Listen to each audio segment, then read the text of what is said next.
Assalamualaikum warahmatullahi wabarakatuh. Balik lagi di Creative Channel.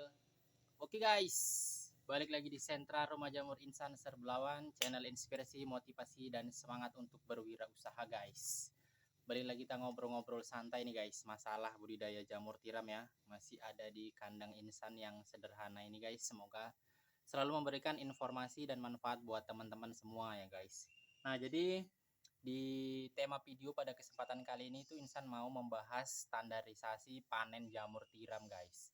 Jadi sebenarnya kalau untuk ukuran standar backlog itu kisaran 18-17 diameternya, kemudian panjangnya itu kisaran 35, 37 ataupun 30. Nah, biasanya itu standarnya hasilnya itu di 3 on ya guys ya. 3 on, kemudian syukur-syukur bisa di 4 on. Tapi kalau misalkan untuk yang di atas 38 ataupun diameternya 20, nah itu biasanya di 4 on ya guys ya. 4 on sampai 4,5, bisa-bisa rezekinya di 5 on guys. Tapi itu memang jarang guys. Jarang dan langkah lah ya. Itu tergantung dari beberapa faktor. Nah, faktor yang terutama ini yang paling familiar kali ya guys ya, yang paling berpengaruh yaitu faktor lingkungan ataupun curah hujan guys. Nah, jadi di wilayah Insan saat ini, nggak di wilayah Insan aja sih ya, mungkin di seluruh Sumatera Utara, bahkan sampai ke Aceh sana itu sampai ke banjir-banjiran ya. Nah, jadi curah hujannya memang lagi tinggi-tingginya ya guys ya. Jadi satu hari itu pasti hujan, nggak pun siang ataupun malam ataupun sore ataupun pagi itu pasti ada hujan. Jadi eh, cuaca yang seperti ini tuh sangat bagus untuk pertumbuhan jamur tiram guys sebenarnya. Punya Insan aja di 500-an log campur antara produktif dan akhir itu bisa dalam satu minggu itu 50 kilo ya guys ya tembus, dan ini masih di 3 sampai 4 kiloan per hari, masih di standar segitu, udah hampir 10 harian. Ini hari yang ke-12 lah lebih kurang ya. Dan masih lumayan ya guys ya. Nah, itu belum lagi kita tambahan di belakang ada sekitar 100 nanti akan backlog baru bukaan ya. Nah, jadi dari 100 backlog aja perharinya standarnya itu bisa menghasilkan 1 kilo sampai hampir 2 kiloan guys perharinya. Nah, dari 100 backlog ya, itu karena curah hujan tinggi ataupun curah hujan bagus, cuaca sedang bagus lah ya, mendung-mendung, gerimis, hujan, meriik-ngeriik gitulah ya tiap malam ya.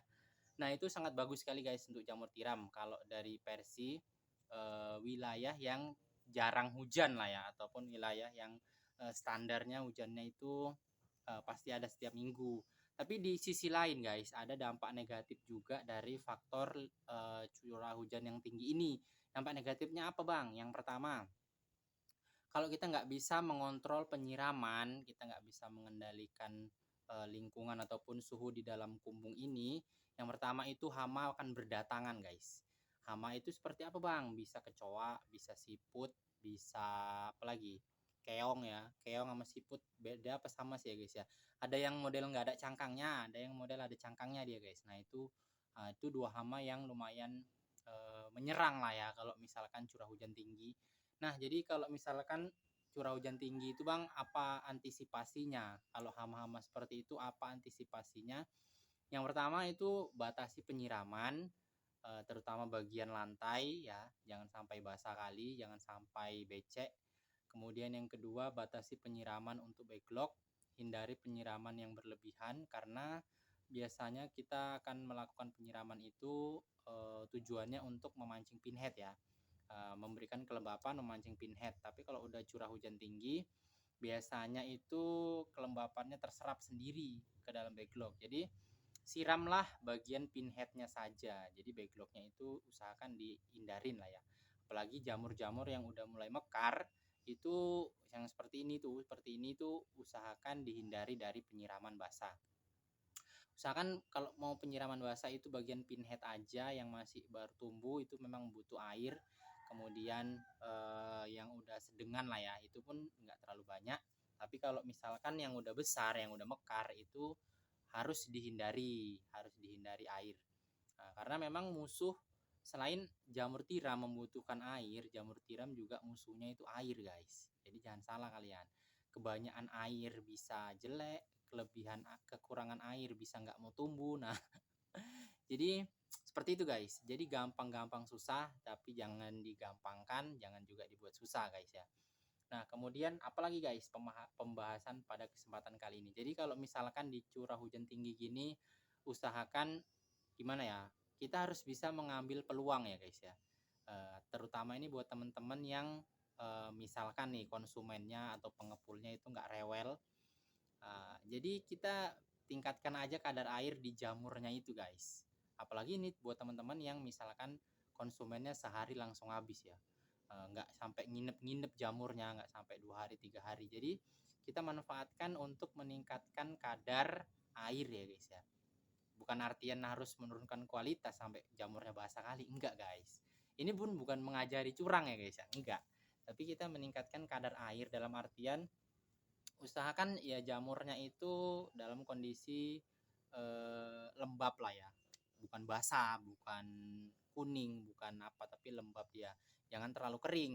Karena apa? Karena di saat seperti inilah kita harus meningkatkan gimana ya, meningkatkan daya jual kita ya guys ya. Karena kan ini fasenya dimana jamur itu banyak ya guys ya. Jamur banyak, usahakan bisa terjual semua. Tapi kembali lagi ke pasar kalian. Kalau pasar kalian yang modelnya rewel, kalau jamurnya kuning sedikit dikomplain, kalau jamurnya basah sedikit dikomplain, jangan coba-coba. Tapi kalau pasar untuk wilayah insan, apalagi yang masih kekurangan jamur bisa dibilang ya, dia banjirnya itu hari-hari tertentu aja guys. Paling dalam saat musim panen raya itu banjirnya hanya 2-3 hari aja. Jadi setelah lewat itu udah mereka bakalan kekurangan jamur lagi gitu ya guys ya. Nah jadi di saat itu insan memang meningkatkan kadar air. Meningkatkan kadar air dalam artian ya masih bagus lah, dalam kondisi jamur masih bagus. Karena memang jamur tiram itu ya mengandung air. Nah, jadi kalau kita menjual jamur dengan kadar air yang misalkan di atas 70%, jangan sampai 80, itu udah terjadi kuning ya guys ya, berubah warna. Tapi kalau masih 70, 65, 70 itu masih aman. Nah, jadi itu bobotnya akan naik. Yang standarnya misalkan bobot jamur yang segini itu 1,5, itu nanti bisa jadi 1,8, bahkan bisa jadi 2 on. Nah, seperti itu guys, cara meningkatkan kadar air ya. Mungkin diberikan siraman kabut secara berkala, bukan sekaligus. Jadi pagi dikabut sedikit, siang dikabut, nanti mau panen dikabut sedikit.